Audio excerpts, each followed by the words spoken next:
আমার চ্যানেলে সবাইকে স্বাগত। বাংলাদেশের এই জাতীয় দলকে বরবাদ করে দেওয়ার খলনায়ক হচ্ছে আমাদের আসিফ নজরুল।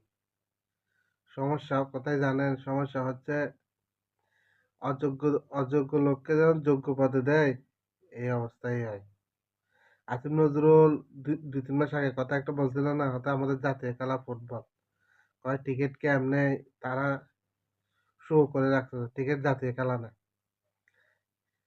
তার কথাই এখন বাস্তবায়ন করছে আর কি।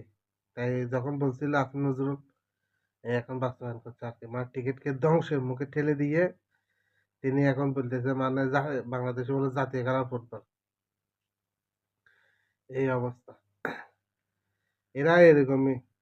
এরা আর কোনো কিছু করতে পারুক না পারুক, জাতীয় দলকে ধ্বংস করে দিয়ে এরা যাবে।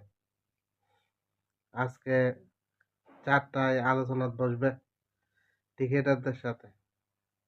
এখন আল্লাহ মাহবুদে জানে আর কি সমাধান কি হয়। এখন তো বেগুন বসে আছে মানুষ, অন্তত সমাধানটা আসুক।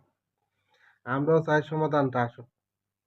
একটা কেন্দ্র করে রাজনীতির স্ট্যান্ড বাজি চলতেছে বাংলাদেশের জাতীয় দলে, সামান্য একটা ইস্যু নিয়ে। তারা তারা চাচ্ছে জাতীয় দল ধ্বংস হয়ে যাক, জাতীয় দল ধ্বংস হয়ে যাক, তারা বালা। তারপর তারা কইবে আরে হাই কালেক, আমি তো এটা চাইছিলাম না, এরকম বসবে আরে। এটা কোনো কথা? এটা কোনো কথা? বাংলাদেশ জাতীয় দলটাকে ধ্বংস করে দিতেছে না। হম। হেতারে নেয় নাই কি হয়েছে? হেতারে নেয় নাই কি হয়েছে? আমাদের কি অশুদ্ধ ভারত হয়ে গেছে? তার থেকে পুরো দলটা সব বরবাদ। হম। আমরা চাই সুষ্ঠু একটা সমাধান, যেন বাংলাদেশ বিশ্বকাপ খেলতে পারে। যদি খেলতে না পারে, ও কেনিয়াদের জিম্বাবুয়ের মতন পরিণতি ভোগ করতে হবে বাংলাদেশ জাতীয় দলের।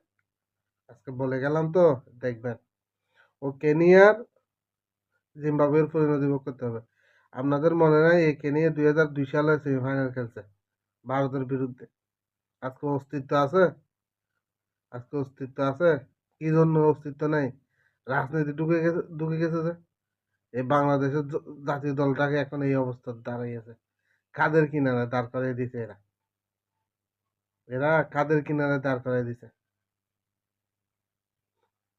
ধ্বংস করে দিতেছে। লুটপাট দুর্নীতি তো করছে এই দলের ভিতরে, তাও এখন স্টান বাজে চলতেছে। আমরা চাই সুষ্ঠু একটা সমাধান।